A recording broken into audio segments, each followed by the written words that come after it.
I want to talk to you this morning about considerations. I only get 15 minutes. I tried to get 20, but Colette won't give it to me.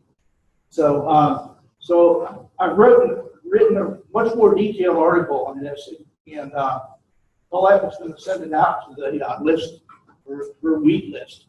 So, if you want more detail, you can go to that, or you can stop and talk to me afterwards, and we can visit some more. But I wanted to talk about some considerations for utilizing a terminated wheat crop for forage. One of the questions I had when I drove in this morning is, how does this work with crop insurance? And it's funny how the good Lord provides, because I was dropping the car off the motor pool earlier this morning, and somebody pulled into the truck, and lo and behold, it was a crop adjuster. They picked me up, and by the time I got to the building, I understood how it worked with the crop insurance program. So essentially, if you go through the process and claim a loss, you can harvest this for forage, and that's not an issue. And I will say I appreciate Dr. Martin's herbicide slides on grazing and hay restrictions. So if you summarize that table, it looked about like a week to 10 days for grazing, about 30 days for hay or haylage.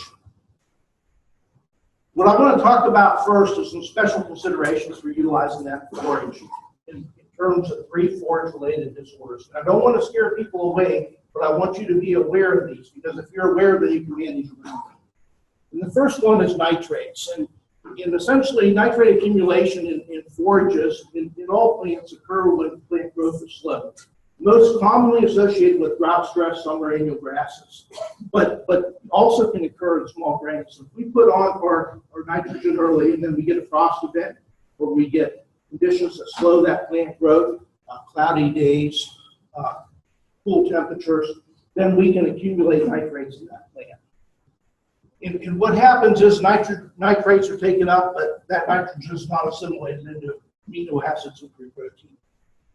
And it often occurs with heavy nitrogen fertilization. So if we did get our nitrogen on before the freeze, and we've got all that nitrogen, we could have nitrates in these small grains. So that's one thing that you really have to consider.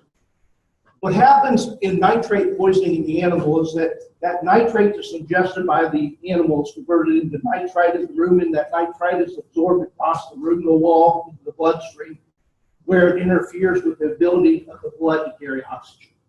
So essentially, that animal is unable to get oxygen from its lungs to the tissue, because that blood can't carry the oxygen. Symptoms, of course, include labored breathing, staggering, trembling, collapse. Most commonly, when we have nitrate poisonings, we go out in the field, the animals are just there dead. So it can be a serious concern, but we can work to manage around it. One of the telltale signs of nitrate poisoning is a chocolate color to the blood. In unpigmented mucous membranes would have that same brownish tinge to them, because that blood is not oxygenated in the animal.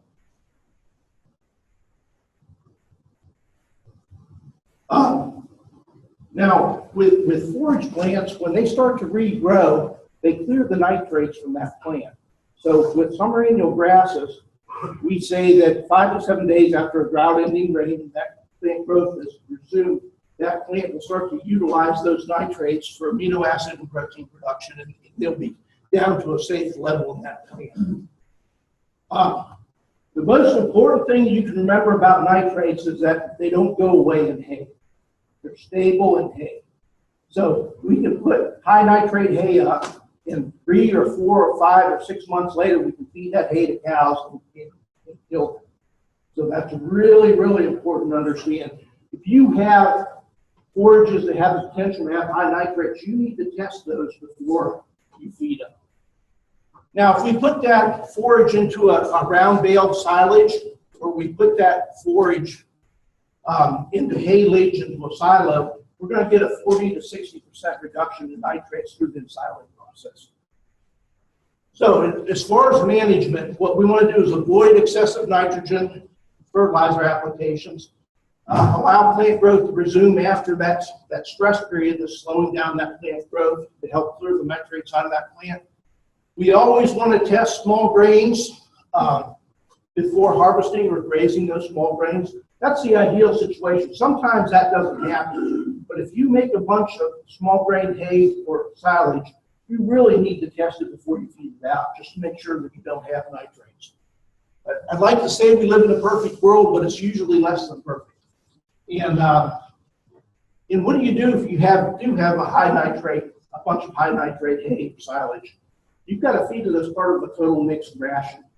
And people always ask me when they have high nitrate hay in round bales, they said, well, can I roll one of those bales out and then roll another one that's low in nitrate out, and that'll even it out.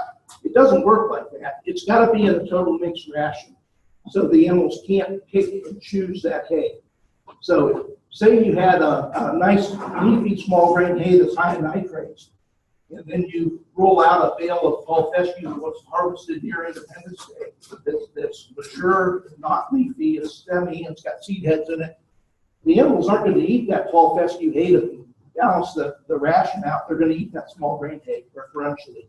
So we can't do that. It's got to be in a total mixed ration that the animals can't pick and choose from.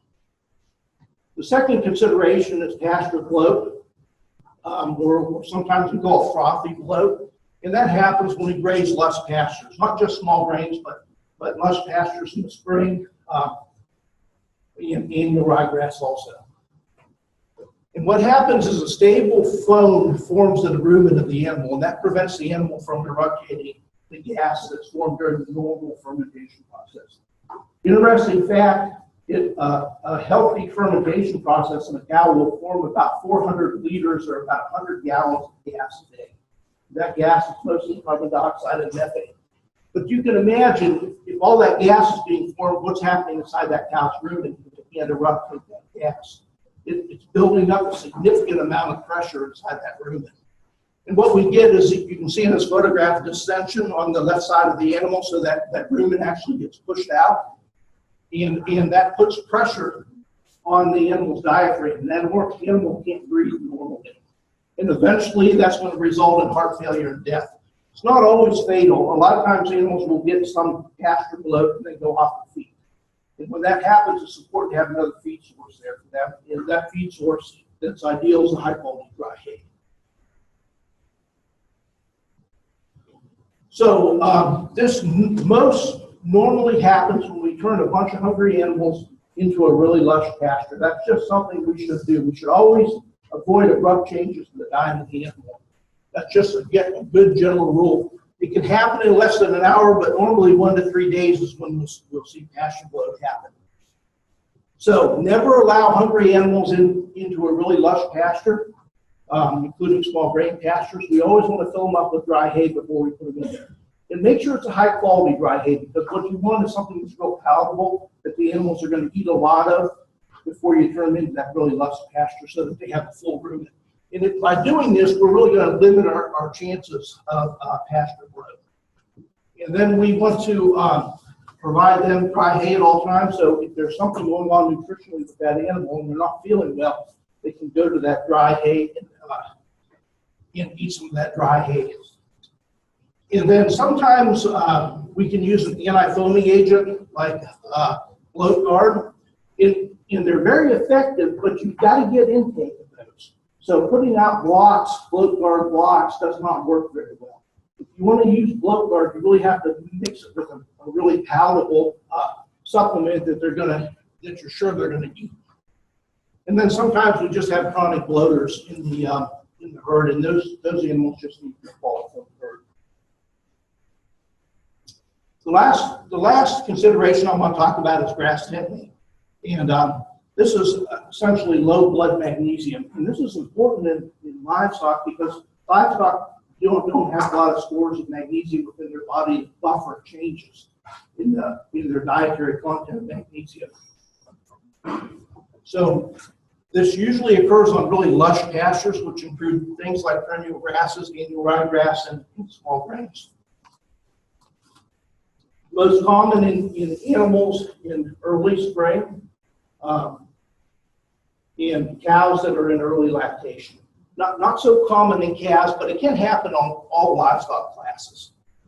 Symptoms are neurological, twitching, rapid eye movement, seizures, sudden death. A lot of times you'll find an animal in a pasture that's just laid out and there's kind of disturbed soil around its legs where it was flailing. That's a good sign that you have some grass tetany issues.